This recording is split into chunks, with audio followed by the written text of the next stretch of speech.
आने से बेताब थे, मैं उनको बुलाऊं। इससे पहले मैं आदरणीय मंच और आदरणीय साहब से भी निवेदन करना चाहूंगा कि साहब के उद्बोधन के बाद 2 मिनट का मौन होगा, श्रद्धा सुमन होगा जल समाधि को लेकर। मैं आदरणीय पूर्व मुख्यमंत्री कमलनाथ जी से चाहूंगा कि संत शिरोमणि रविदास जी के अनुयायी, सेवक और संभागी कार्यकर्ता सम्मेलन में रीवा, सीधी, शहडोल, सिंगरौली से आए एक एक कांग्रेस जन को उत्साह बढ़ाने का कष्ट करें। आदरणीय कमलनाथ जी।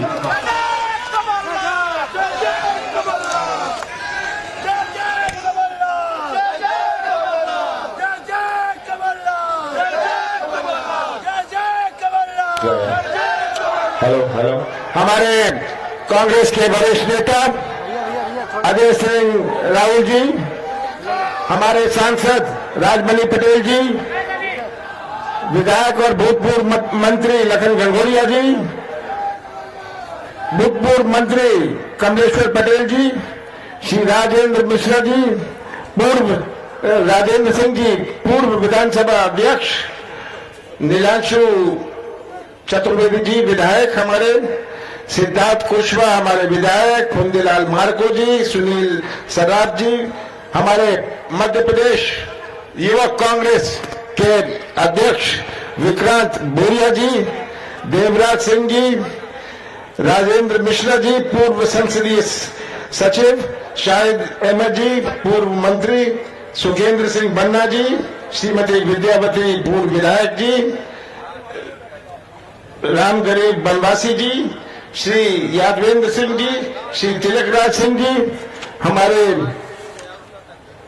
राजा राम त्रिपाठी जी, सिद्धार्थ तिवारी जी, किन का नाम लूं, कोई भूल जाऊं तो सब नाराज हो जाते हैं, त्रिकोणी नारायण जी, गुरमीत सिंह जी, सभी यहाँ कांग्रेस के नेतागण, आदरणीय बुजुर्गों, कांग्रेस परिवार के यहाँ सब उपस्थित सदस्यगण, आज गुरु रविदास जयंती में हम गुरुदास जी को याद करते हैं। उनके चरणों में मैं नमन करता हूं, प्रणाम करता हूं। गुरुदास जी केवल सामाजिक न्याय के लिए ही उन्होंने संघर्ष नहीं किया, सामाजिक सुधार के लिए उन्होंने संघर्ष किया, और साथ साथ उनका आध्यात्मिक क्षेत्र में भी उनका बड़ा योगदान था। संत कबीर जी के साथ उन्होंने आध्यात्मिक क्षेत्र में जुड़ के काम किया। आज के दिन मैं घोषणा करना चाहता हूं कि रविदास जी के जयंती पर मैं खुद व्यक्तिगत रूप से उनकी प्रतिमा बने, उनकी प्रतिमा लगे, उसका मेरा पूरा सहयोग रहेगा। मैं तो कहूंगा अपने साथियों को कि आप स्थान ढूंढिए और प्रतिमा मैं दूंगा। बहुत बहुत खुशी होती है आप सबके बीच में आकर, कांग्रेस के इस सम्मेलन में आके, कांग्रेस परिवार के सदस्यगण के बीच में आके बहुत खुशी होती है। मेरा तो उत्साह बढ़ता है, मुझे बल और शक्ति मिलती है। आप सब यहां आए हैं अपना घर छोड़ के, अपना कार्य छोड़ के, अपना परिवार छोड़ के। यहां कोई ठेका नहीं मिलना, यहां कोई कमीशन नहीं मिलनी। आप आए हैं क्योंकि आपको सिद्धांतों, कांग्रेस के सिद्धांत और कांग्रेस की संस्कृति और कांग्रेस के इतिहास में विश्वास है। आपकी ये निष्ठा आपको खींच के लाई है, और यही संस्कृति है, यही कांग्रेस की संस्कृति है जो भारत की संस्कृति है। भारत की संस्कृति और कांग्रेस की संस्कृति जोड़ने की संस्कृति है। हम दिल जोड़ते हैं, संबंध जोड़ते हैं, समाज को जोड़ के रखते हैं। ऐसा कोई देश विश्व में नहीं है जहां इतने धर्म है, ऐसा कोई देश विश्व में नहीं है जहां इतनी जातियां हो, ऐसा कोई देश विश्व में नहीं है जहां इतनी भाषाएं हो। यह हमारी विभिन्नता, यही है हमारी अनेकता और अपना भारत एक झंडे के नीचे खड़ा है। यही भारत है। जब हम दक्षिण जाते हैं तो हमारा पजामा से भी लुंगी बन जाती है। ये भारतवर्ष है और यही भारतवर्ष की विभिन्नता जो है, कांग्रेस की संस्कृति, कांग्रेस का इतिहास, हमारे भारत का इतिहास ने भारत को एक झंडे के नीचे रखा है। पूरा विश्व भारत की ओर देखता है कि एक ऐसा देश जहां इतनी विभिन्नता ताज्जुब से देखता है। बड़ी बड़ी शक्तियां भारत को ताज्जुब से देखती हैं कि कैसे भारत एक झंडे के नीचे खड़ा है। यही कांग्रेस की संस्कृति है और यही संस्कृति से आप जुड़े हैं और आपकी निष्ठा आपको यहां खींच के लाई है। यही हमारे देश की बल और शक्ति है। कांग्रेस की सरकार आई थी 15 साल बाद। 15 साल बाद कांग्रेस की सरकार आई, मध्य प्रदेश की जनता ने चुना। हाँ, हमारा विंध्य में नुकसान हुआ। अगर विंध्य में जैसे सबने कहा इतना नुकसान नहीं होता तो कांग्रेस की सरकार बनी रहती। 15 साल बाद कांग्रेस की सरकार बनी और शिवराज सिंह जी ने कैसा प्रदेश हमें सौंपा था? कैसा प्रदेश हमें सौंपा था? ऐसा प्रदेश जहां किसानों की आत्महत्या में मध्य प्रदेश नंबर 1, बेरोजगारी में नंबर 1, महिलाओं के अत्याचार में नंबर 1, ऐसा प्रदेश हमें सौंपा था। कौन सी चुनौती हमारे सामने नहीं थी? 15 साल बाद बनी थी कांग्रेस की सरकार। इनको मौका मिला था, जनता ने इनको घर बिठाया था। कौन सी चुनौती हमारे सामने नहीं थी? कृषि क्षेत्र की चुनौती। आज हमारा मध्य प्रदेश 70% हमारी अर्थव्यवस्था कृषि क्षेत्र पर आधारित है। जिसकी किराने की दुकान गांव में है, जो ये रीवा का बाजार चलता है, कोई उत्तर प्रदेश से या जबलपुर से नहीं आता है यहाँ बाजार में। जब किसानों की जेब में पैसा होता है तब वो किराने की दुकान चलती है और तब ये रीवा का बाजार चलता है। हमारे कृषि क्षेत्र की चुनौती, कैसे कृषि क्षेत्र में एक नई क्रांति लाए। किसान का जन्म कर्जे में होता है, उसकी मृत्यु कर्जे में होती है। मेरा प्रयास था कि किसानों का कर्जा माफ करने की हमने योजना शुरू करी। 27 लाख किसानों का कर्जा माफ किया। ये तो मैंने विधानसभा में दूसरा केस चल रहा था और पहली दफा इतिहास में केवल डिफॉल्टर किसान नहीं, पर जिनके चालू खाता भी थे उनका भी कर्जा माफ करने की योजना हमने बनाई। दूसरा केस चल रहा था और किसानों को सही भाव मूल्य मिले, किसानों को सही मूल्य मिले, खरीदी समय पर हो। 15 साल मंडी में कोई सुधार नहीं किया, उत्पादन बढ़ता रहा। तो क्या हाल था प्रदेश का? कृषि क्षेत्र में एक नई क्रांति लाई, ये हमारी सोच थी। पर सबसे बड़ी चुनौती हमारे नौजवानों की भविष्य की है। आज का नौजवान और 20 साल पहले के नौजवान में बहुत अंतर है।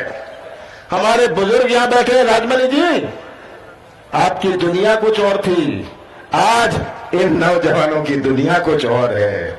आज ये हमें बात समझनी है कि कैसे आज नौजवानों में पीड़ा है।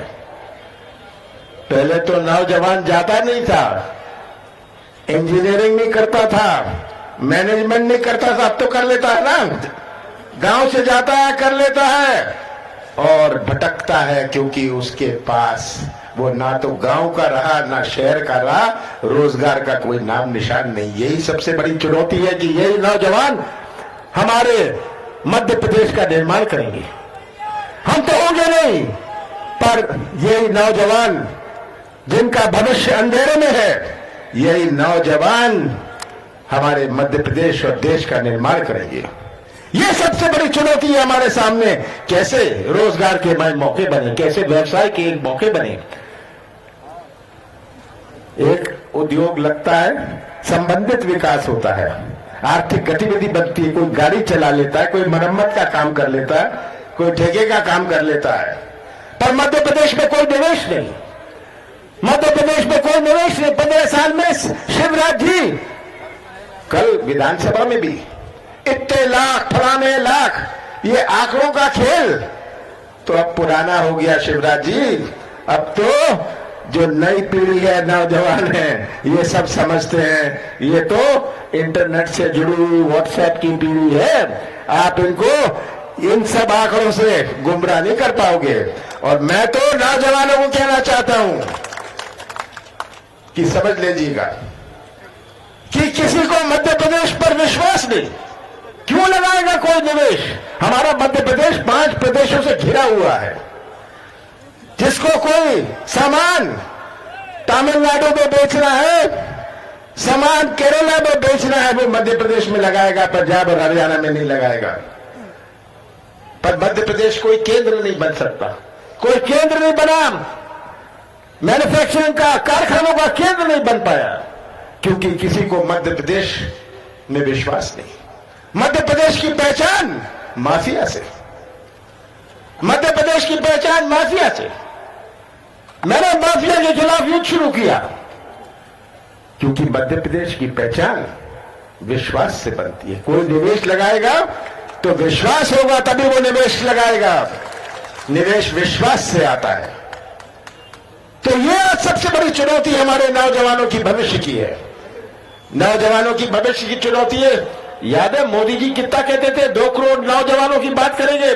समझ जाइए, भारतीय जनता पार्टी के गुमराह करने की और ध्यान मोड़ने की राजनीति, क्योंकि भविष्य आपके हाथ में है।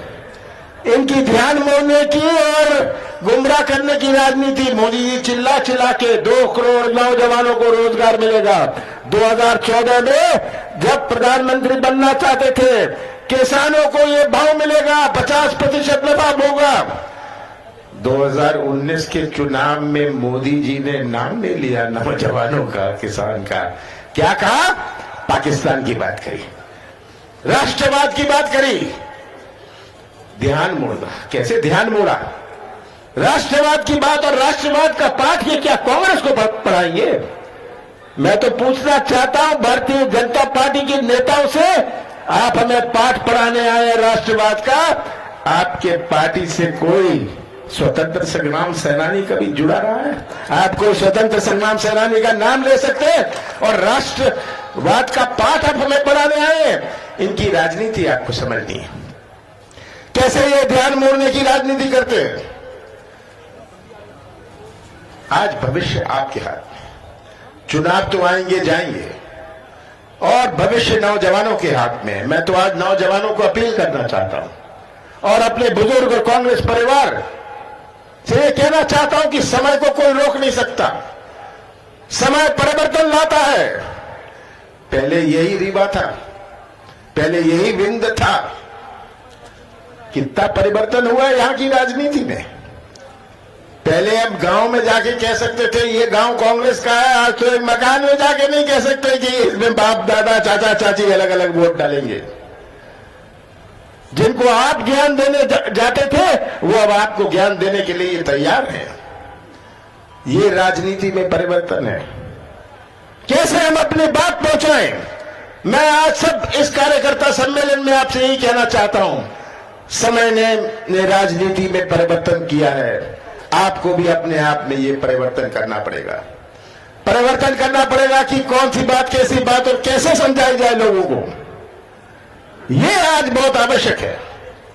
हम कृषि कानून की बात करते हैं। कृषि कानून, मैं पूछना चाहता हूं, बुरा मत मानिएगा जो मंच पर बैठे हैं। कितने लोग यहां बैठे हैं जो मंच पर कृषि कानून समझते हैं? ये कौन से 3 कृषि कानून है जहां लाखों लोग दिल्ली के बॉर्डर पर आंदोलन कर रहे हैं? 210 लोगों की मृत्यु हो गई। क्यों कर रहे हैं आंदोलन? क्या इनको समझ नहीं है? मैं समझाता हूं, बड़े सरल भाषा में आपको समझाना चाहता हूं। ये 3 कानून क्या है? पहला कानून तो है निजीकरण। हमारे कृषि क्षेत्र का निजीकरण। इसका क्या मायने है? कि कोई भी उद्योगपति आए उसको मंडी का दर्जा दे दिया जाएगा।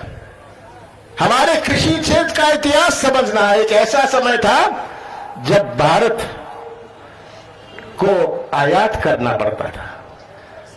अनाज का आयात करते थे अमेरिका से, और इंदिरा गांधी जी ने बहुत सारे क्रांतिकारी कदम उठाए।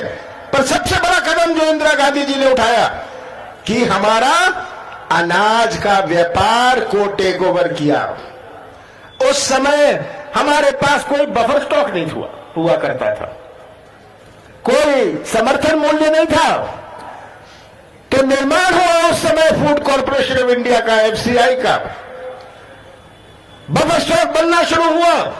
हमारे पंजाब और हरियाणा के किसान जहां सबसे ज्यादा उत्पादन हुआ था, उनको समर्थन मूल्य सबसे ज्यादा मिला। हमारे मध्य प्रदेश में खेती गुजारे की खेती है। यहां लोग समर्थन मूल्य के लिए नहीं मंडी जाते थे, क्योंकि गुजारे की राजनीति थी। आपस में 8-10 गांव में 20 गांव में अपना उपज बेच दी और साल भर का गुजारा कर लिया। ये गुजारे की खेती थी मध्य प्रदेश में। आज भी मध्य प्रदेश में 22% किसानों को ही केवल समर्थन मूल्य मिलता है। पर इस निजीकरण से उद्योगपति को तो मंडी बन गई, मंडी का दर्जा दे दिया। किसान के पास जाएगा, 2000 समर्थन मूल्य कहेगा 1700 में देते हो। किसान को तो निकालना है, बेटी की शादी करनी है, कर्जा पटाना है, वो 1700 में बेच देगा। तो जो संभावना समर्थन मूल्य की थी, हमेशा के लिए चौपट हो गई। ये तो पहला कानून है। दूसरा कानून है ये जो ठेके की खेती, कॉन्ट्रैक्ट फार्मिंग। इसका क्या अर्थ है? किसान को क्या चाहिए? उसको तो बीज और खाद चाहिए। आज 50% बीज और खाद किसान को तो सोसाइटी से मिलता है, 50% तो व्यापारी से लेते हैं। बड़ा उद्योगपति तो सब बीज और खाद इकट्ठा कर लेगा, व्यापारी से इकट्ठा कर लेगा। किसान के पास जाएगा कि बेटा बीज और खाद है, बोनी का समय आ गया। किसान कहेगा बीज और खाद तो मेरे पास नहीं है। तो कहेगा मैं देता हूं, तुम खेती मेरे लिए करो, मेरा बंधुआ बन जाओ। किसान परमानेंटली बंधुआ बन जाएगा। ये कॉन्ट्रैक्ट फार्मिंग है। ये इनका दूसरा कानून है। बड़ी सरल भाषा में आपको समझा रहा हूं। तीसरा कानून है जो इन्होंने एसेंशियल कमोडिटीज एक्ट में जो स्टॉक लिमिट हुआ करता था, कितना आप गोदाम में रख सकते हो, वो हटा दिया। बड़ा उद्योगपति तो जाके अगर मिर्च होए, मक्का होए, धान होए, गेहूं होए, खरीद सकता है। कोई लिमिट नहीं है। बाजार में जब नहीं पहुंचेगा, दाम बढ़ जाएगा, वो बाजार में छोड़ देगा।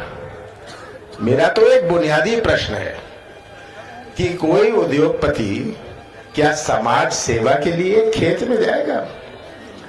समाज सेवा के लिए जा रहा है या नफा के लिए जा रहा है? और नफा किसकी जेब से आएगा? नफा किसान की जेब से आएगा। इसलिए ये 3 काले कानून का विरोध हो रहा है और हम भी, हमारा कांग्रेस भी इसका विरोध कर रही है। 15 साल कांग्रेस की सरकार चली प्रदेश में, जिसमें से 2.5 महीने लोकसभा चुनाव, 15 महीनों में से 2.5 महीने आचार संहिता और लोकसभा चुनाव में गया। 1 महीना इस सौदेबाजी की राजनीति में गया। मेरे पास तो 11 महीने थे। कौन सा गुनाह मैंने किया था? कौन सा पाप मैंने किया था कि मैंने अपने पिछड़े वर्ग को 27% आरक्षण दिया? ये क्या पाप किया था मैंने किसानों का कर्जा माफ किया। शुरुआत करी इतिहास में। कौन सा गुनाह, कौन सा पाप मैंने कहा? मैंने पेंशन बढ़ाई, मैंने विवाह का पैसा बढ़ाया। हम एक रास्ते पे चल रहे थे, मध्य प्रदेश की एक नई पहचान बना रहे थे। मध्य प्रदेश की एक नई पहचान बना रहे थे पूरे देश में कि मध्य प्रदेश की तुलना त्रिपुरा और मणिपुर से ना हो, मध्य प्रदेश की पहचान कर्नाटक से हो, महाराष्ट्र से हो। ये मेरा लक्ष्य था। हमारे नौजवानों का भविष्य सुरक्षित हुए, हमारे प्रदेश में निवेश आए। कौन सा गुनाह मैंने किया था? मेरे पास तो 11 महीने थे और ये सौदेबाजी की राजनीति तो मैं नहीं कर सकता था। मैं तो मुख्यमंत्री था। पर मैं सौदेबाजी की राजनीति का प्रवेश नहीं चाहता था। कमलनाथ करेंगे। मध्य प्रदेश की पहचान इस सौदेबाजी की राजनीति से ना हुए। मध्य प्रदेश की पहचान एक ऐसे प्रदेश, एक सिद्धांतिक प्रदेश से हुए। तो इन 11 महीनों का हिसाब आप सबके सामने है। मैं तो आप सबसे इतना कहना चाहता हूं कि जनता से कहिएगा, जनता से कहिएगा, कांग्रेस का साथ मत देना, सच्चाई का साथ देना। सच्चाई देख लीजिए, सच्चाई का साथ दीजिए। सच्चाई हमारे भविष्य को सुरक्षित रख सकती है। शिवराज सिंह जी कल विधानसभा में 2 घंटे लगभग बोले, 2 घंटे बोले, तरह तरह के आंकड़े। मैं सोच रहा था बैठे हुए कि शायद 15 महीनों बाद इन्होंने झूठ बोलना बंद कर दिया हो, पर इनका तो खाना नहीं हजम होता बिना झूठ बोले। तो लोगों को गुमराह कैसे करें, ध्यान कैसे करें, ध्यान कैसे मोड़े। तो मेरा आपसे अंत में एक ही निवेदन है। विंध्य से, जैसे राहुल जी ने कहा कि विंध्य कमजोर नहीं है, मुझे भी इसका विश्वास है। जो मैं उत्साह देखता हूं, ये मशीनों का खेल जो करते हैं, भाई आपको जीतना है, आप मत से जीत लो ना।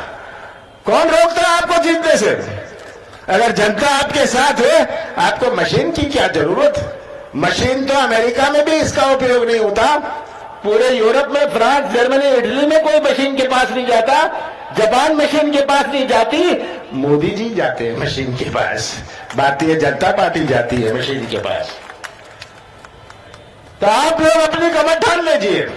अगर आप लोगों ने अपनी कमर ठान लीजिए, आने वाले समय में फिर से कांग्रेस का झंडा हमारे मध्य प्रदेश की विधानसभा में लहराएगा। आप सबका बहुत बहुत धन्यवाद।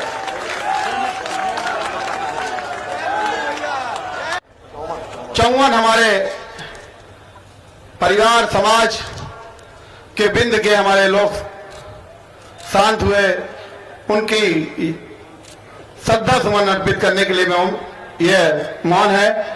ओम शांति। मौन रखें।